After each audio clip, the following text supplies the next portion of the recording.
na gano'n. Actually, no one can dictate kung ano yung timeline, di ba?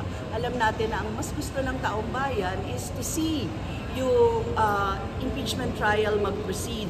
And from there, ay makita yung mga substantial talaga na kailangan pag-usapan doon sa usapin ng impeachment.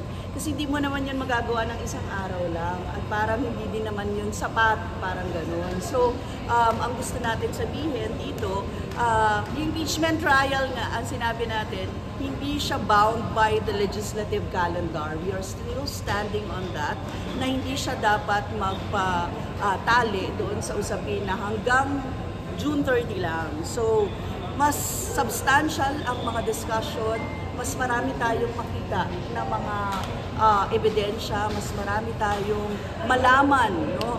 Yung mga tanong ng mga taong bayan kaugnay dito sa impeachment ay masagot. Mas okay para sa atin. Kumbaga ma'am, it's better than having no trial at all? Actually, hindi talaga pwedeng walang trial. Yun naman ang sabi natin. Ano? Kasi ipinasa naman natin talaga doon sa Kongreso yung inano nga natin, di ba, hinabol nating maipasa sa kanila yung impeachment na papers, documents para makapag-ready sila. So, dapat talaga magkaroon ng trial. Hindi pwedeng walang trial. So, ma'am, kontra kayo dito sa timetable na shorten? Sabi ko nga, yung substantial dapat na discussion, we will see kung ano yung magiging procedures ng Senate. Ano? Pero sabi ko, ang importante ay dapat talagang